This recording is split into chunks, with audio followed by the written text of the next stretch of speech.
Thank you so much for joining me today. Thank you for having me. Happy to be here.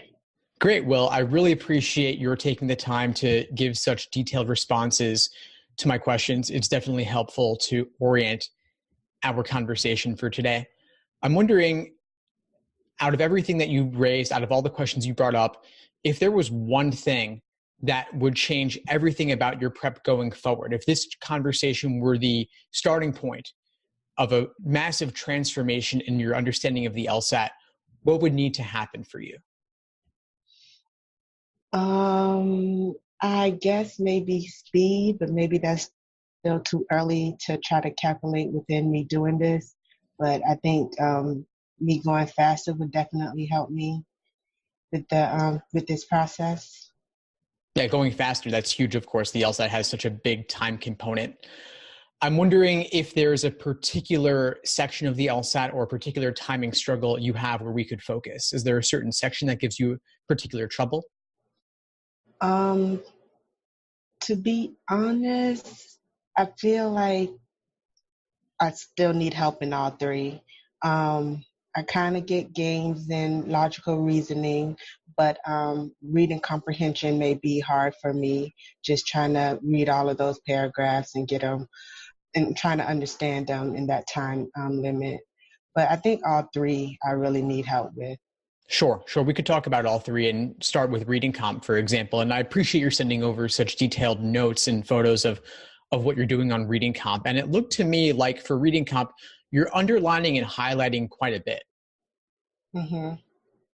So I can try to stay in tune with what I'm reading, so I won't go off and, just to try to better understand what I'm reading. That's the goal for underlining and all of that stuff. Yeah, of course. Do you find that what you underline or what you mark off or circle, do you find that it actually does end up helping you in the end? Yes and no. It does help me go back to find what I'm looking for. I don't think it really helps me understand what I'm reading while I'm reading it, but just to help mark what's important and to know that I can go back to that area to find it, that does help. Right. I understand what you're saying. How much time do you invest in making these markings at the beginning of each passage? I don't invest that much time. I just go as I read. I don't really invest that much time. If I think it's important, I'll just underline it. Okay, cool. If we were to, is it 2 minutes, 3 minutes? What does it look like? Have you ever timed it? No, I haven't timed it. Like what? Like while I'm reading it or? Yeah, so like let's say you're doing 4 passages in the reading comprehension section. You have on average just under 9 minutes per passage. Mm-hmm. So within that 9 minutes per passage on average, how many minutes are you spending on your markings and your initial read of the passage versus the questions? I have not timed it, but I would guess and say about 5 or more minutes. Okay. This is something good to think about. And you might want to, as an exercise, try timing it. Mm-hmm. Because to me, 5 minutes sounds like a lot, actually. And I know 5 minutes is not that much considering how dense this text is, right? But right. If you spend 5 minutes on your initial read of the passage, then you only have about 4 minutes to do all 7 questions associated. So you've got 30 seconds per question. Mm-hmm. And those questions are hard. Right.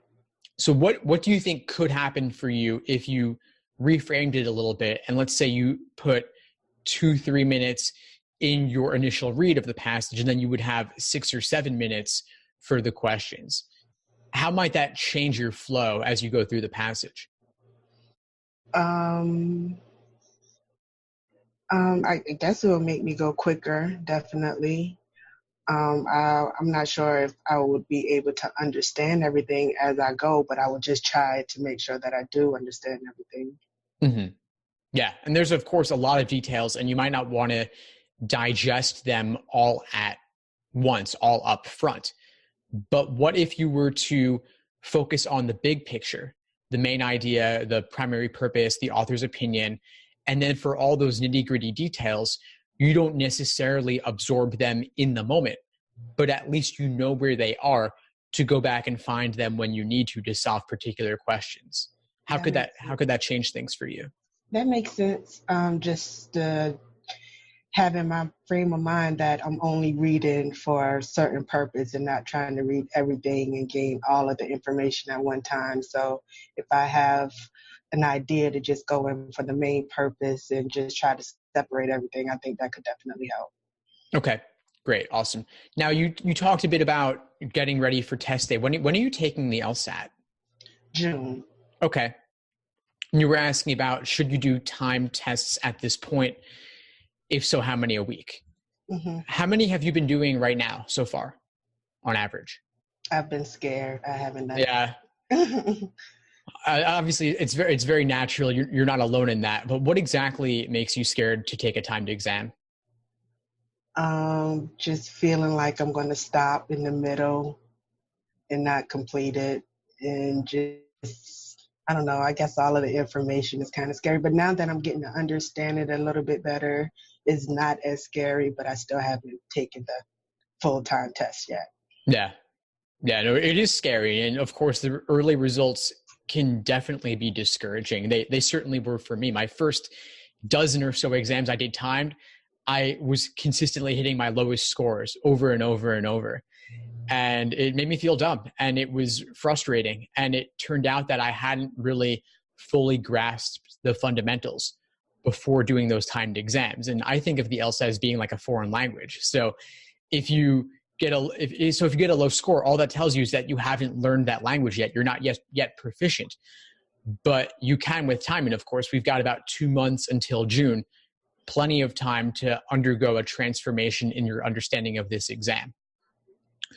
But you talked about, I want to focus on exactly what you said here, not just to share my story, but you talked about stopping in the middle and not finishing it. Right. What would get in the way of you finishing it? Just me spending a lot of time on one question. Yeah, I hear you. Now, so if you were to sit down and do a timed exam, that would be, of course, the 5 35-minute sections, including a break in the middle. It might take around 3 hours or so. Mm-hmm. Now, if you knew that you had the clock ticking and you had that time counting down, what could you do if you find yourself getting bogged down? Breathe. Breathe, yes. Breathing is key. While I'm taking the test, what can I do? Yeah, what can you do to just keep yourself pushing ahead? Just take a break, I guess a mental break from it, a 5-second mental break. Yeah, definitely. Encourage myself, maybe. Sure, those are all great solutions. I'm not even giving you anything here. You're just saying these on your own. That's awesome. One other thing does come to mind, and that idea is to just let go of that question. Okay. Just skip that question, move on, hope to come back to it later. Maybe you do, maybe you don't. But you don't necessarily need to get every single question correct to get a decent score. Okay. It's a funny thing, but you can get 10 questions wrong or so and still get a 170, which is the top 3% of all test takers. It's a crazy curve on this exam. It's not reasonable. Mm-hmm. This exam is not meant for most people to be able to finish it in the time allotted. And getting bogged down is really natural. It's a really natural position to be in. And so if you're getting stuck on something, you could just drop it, move on to the next one, and hope to come back to it later. Maybe you do, maybe you don't, but at least you didn't get yourself bogged down on something that wasn't worth your time. Right. That makes sense. Now, if you're doing an untimed exam, that's a different story, of course, because untimed, you could take a day, you could take a week to do one exam, right? If you just puzzle over it again and again and again. So what I would encourage you to do there is maybe do an untimed section. And so if obviously timed would typically be 35 minutes, maybe untimed it takes double or triple or even quadruple that amount of time. Mm-hmm. And that's okay. So quadruple times the 35-minute section would be maybe 2.5 hours or so almost. And that's a good solid study period, right? But to do that for 5 sections would take something like 11 or 12 hours maybe. Mm-hmm. So I wouldn't suggest doing that, because if you're being the typical future lawyer type A perfectionist who wants to get everything right, you could sit there for 12 hours straight and do exams. People do that, and it's not a great idea. So maybe just do an untimed section to start, and take it from Okay. there. And then when you want to introduce timing, do a timed section and take it from there. I Okay. think that the LSAT, there's three phases to studying. There's accuracy, which is untimed. Then there's pacing, which is doing individual timed sections. And then there's endurance with the full length 5-section exams. But it comes in stages and you don't want to necessarily get ahead of yourself. Right. That being said, I do think there's value in doing some timed exams now. You don't want to save all your timed exams and all your endurance practice for the final month or the final couple weeks. Now, what do you do, Dayva? Are you in school? Are you working? How do you fill your days aside from the LSAT? I'm working. I'm a full-time paralegal. I have a full-time job. Other than that, I don't really do anything. But it seems like my days go by pretty quick. Like I try to go to the gym. I do try to put some study time in. And I like to sleep, so I like to get 8 hours of sleep. But the days seem to run by pretty fast. I don't have any kids or anything, but the days still go by pretty fast. Yeah, sure. Well, given that you're working, given that you're working full-time 40-hour week, Mm-hmm. so maybe you want to do a timed exam on a weekend day, maybe a Saturday or a Sunday each week. Of course, you want to do it relatively early, because if you do it in the evening, especially after work, you're tired, you're not going to be performing at your best. And so I'd say typically do it relatively early in the morning or maybe early afternoon. I believe the June exam's in the afternoon, right? Mm-hmm. So you could do it around 1 o'clock, which is the same time the exam itself will be. And so that way you're used to everything related to that time of day. Even, for example, like, people have lunch and then they take a siesta, right? And so if you get a bit tired after having a lunchtime meal, you want to get used to that and figure out ways to mitigate it. So maybe you eat a lighter meal for lunch, or maybe you have coffee or something. But of course, coffee is also a diuretic. You don't want to have to go to the bathroom in the middle of the exam. So also you want to work all of that out now. And so doing a timed exam a week over the next 8 or so weeks could be a way for you to help figure out your flow on that. Okay. Sounds good. Cool. Now, I know you had some other questions that relate to timing on the other sections of the exam on games and reasoning. What typically happens for you on those sections? With games, I guess it would be the inferences, just making the inferences, I guess, as fast as I need to get the question correct. I'm kind of getting it now. If I can figure out the diagram, I do get the questions, but it just takes time to figure out, okay, that goes there, then that means this can't go there. So it just doesn't come as fast as I guess it should, but I guess with practice, all of that will come. Yeah, it certainly will get better with time. But then there's also the straightforward rules. There's the rules that are worded in a kind of backwards or confusing way to make you make a typical common mistake. Right. Then there are rules that are more abstract in nature. Now, you emailed me as you prepped for this session. And by the way, thank you so much for sending such a detailed, thorough email. It definitely helps orient our conversation. You said something about kind of feeling dyslexic with the rules. Correct. Could you share a bit more about that? I find often that I just kind of completely misread the rule, or is opposite of what I think the rule is. So I have to go back and everything's kind of mixed up. So I just have to reprogram my way of thinking just because I missed that one rule, or I got it mixed up, or I got it backwards, or something like that. Yeah, sure. Is there a particular example you want to look at related to this? I know you mentioned something about a game from Test 61. We could definitely take a look at that a little bit just to see what was going on with that rule. Okay. Oh, was that the one with the unless? I don't have it pull up, but I can pull it up. I'm sorry. Well, that's okay. No worries. Let's see. It was the first game you mentioned.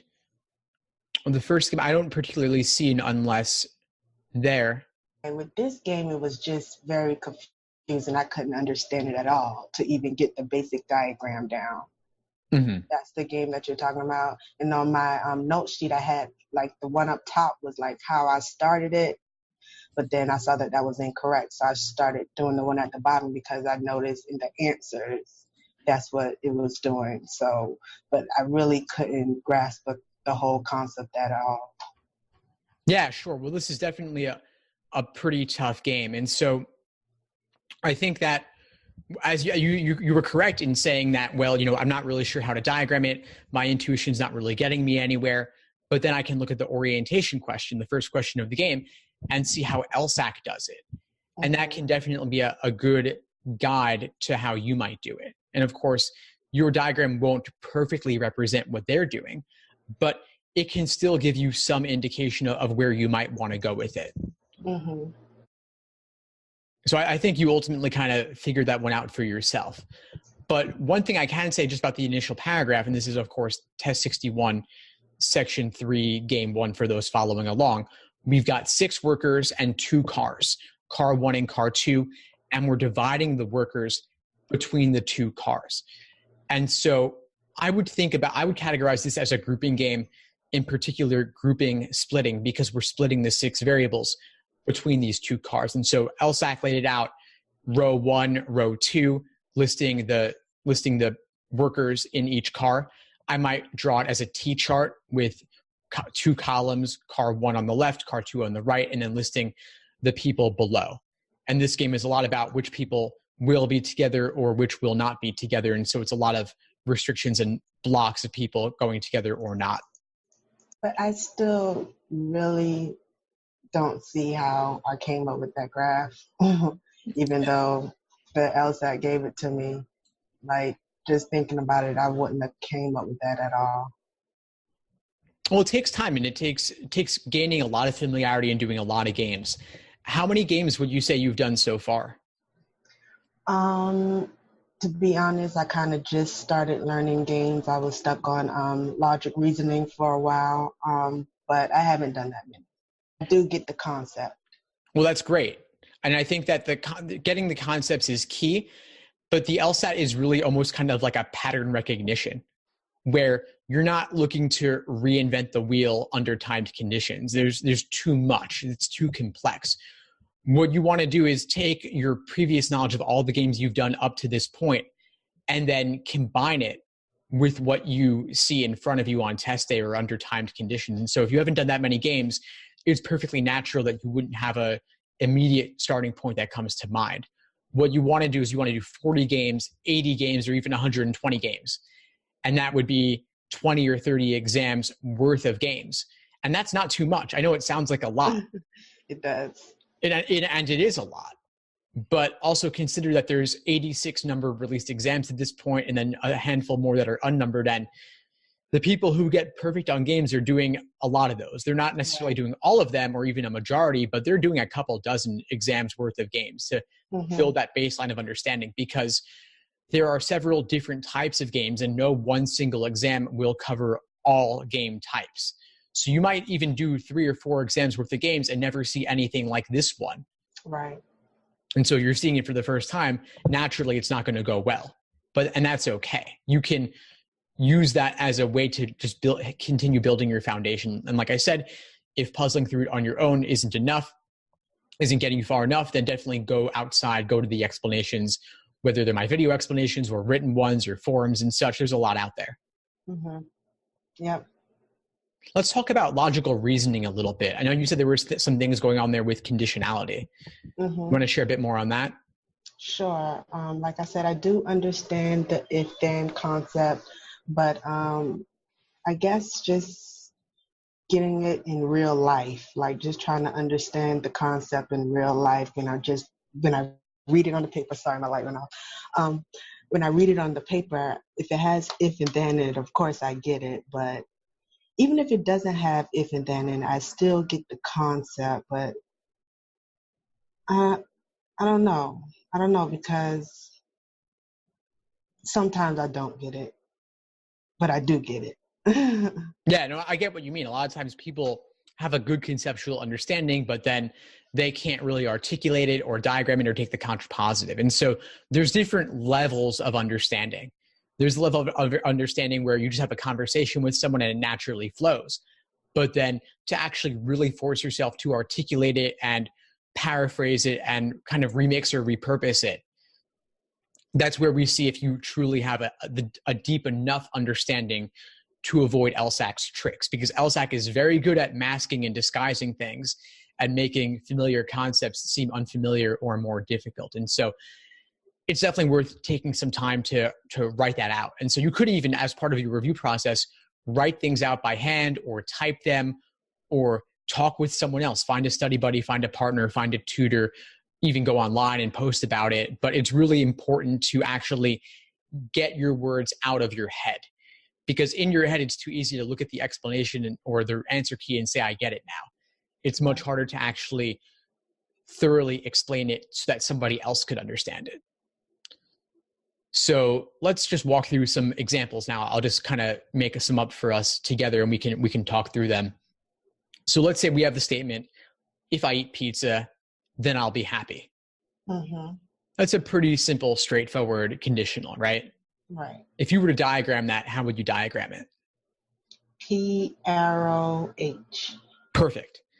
Now, what would the contrapositive of that be? Negative H arrow negative P. Perfect. And how would you say that as a sentence? If I don't have pizza, then I'm not happy. Okay, so you said not P arrow, not H. But what you said earlier was not H arrow, not P. Right. Okay, so if I'm not happy, that means that I didn't have pizza. Good. So is pizza necessary or sufficient for happiness? Pizza is sufficient for happiness. Perfect. That's exactly right. So if I eat pizza, then I'll definitely be happy. And that's kind of an extreme statement, because that's saying, like, no matter what else happens, if I eat pizza, then I'm going to be happy. So that means I could have 3 pizza pies in one sitting and I'll still be happy. I won't be too full or uncomfortable or anything like that. Or I could be eating pizza while being like swept up into a tornado. Doesn't matter. The tornado is not going to negate the value of the pizza. The pizza alone is sufficient to guarantee happiness no matter what else is going on. Right. And then on the flip side, if you see me not happy, if you see me like crying or sleeping or something else altogether, or angry, then you can infer what? That you didn't have any pizza. Perfect. That's exactly right. So I think you've got a good understanding of conditionality as well as the contrapositive. It's just sometimes on the LSAT, if I was to read pizza makes me happy, I'll still go back and forth. Which one is happy? It sounds simple, but practicing it with you. But if I was to read it, and it's just like, okay, now which one? And I try to say it in my head, okay, which one starts the process and which one is necessary? And I feel like it shouldn't be that hard. Like, if I get the concept, I should understand it, and it should come a lot easier. But sometimes it still doesn't. Well, I wouldn't be too hard on yourself about that. They're dressing it up. My job is to boil it down and try to simplify it as much as possible. So it's natural that it's going to be easier with me when we're having a conversation about it. But the LSAT, first of all, they're not talking to you. They're writing it down. They're using all sorts of tricks and difficult vocabulary and difficult concepts. They're also making it boring. I've never seen an LSAT question about pizza. I have seen one or two about pizzerias and coupons. There's a tough question on that. But just straightforward, simple things like this, they don't tend to do that very often. So I'd be thinking more about just leveling up bit by bit. And so you could start off doing some simple drills with conditionality and some of the easier logical reasoning questions, and then move up from there. But there's a lot of ways they'll make things more complex. Like, they'll require you to take the contrapositive. They'll require you to link together multiple conditional statements. They'll use more uncommon conditional indicator words. They'll also use words like unless, except, until, and without, which are a whole nother category of things. And so there's a lot going on that they'll do. Mm-hmm. And so a more difficult question, like one in the late teens or early 20s in a logical reasoning section, they'll actually have maybe 5 tricks in a single question. And so if you fall for any one of those 5, you could get it wrong, even if you understood the other 4. Gotcha. So I'd say start off with the first 10, and just as an exercise, draw out every conditional that you see. One other thing related to this I want to touch on just before we wrap up is the idea of evidence and conclusion as well, because that kind of relates to this also. Right. So we were saying, if you're trying to figure out what's the sufficient, what's the necessary, if you have an argument, that could also be phrased as evidence, conclusion, just the same. If you have an argument where they say, because I ate pizza, therefore I was happy, we could then extract a general principle out of that. that we could frame as a conditional, saying, if someone eats pizza, then they will be happy.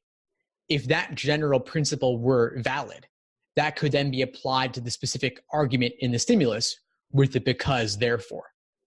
So evidence is kind of parallel to the sufficient condition, and the necessary is kind of parallel to the conclusion. Okay. Because the evidence is the kind of the Kickstarter, right, and the conclusion is the result. Okay, that makes sense. So try to see if you can apply that sort of insight to these logical reasoning questions and see if it unlocks things a little bit. Okay, sounds good. Probably be emailing you more questions. Yeah, please feel free to reach out anytime. I do have a couple of things coming up that you could be aware of if you want to join. I've got a Facebook Live coming up tonight at 8:30 Eastern, and that'll be in the Facebook group. Have you seen that? Yes, sir. I signed up. Awesome. Oh, great. And then I've also got a couple of webinars on Friday. I'll be sending out the details for those later. Sounds good. Oh, well, anyway, thanks for taking the time, and wish you all the best with your prep. Looking forward to seeing you tonight in the Facebook Live. All right. Thanks, Steve. All right. Take care, Dayva.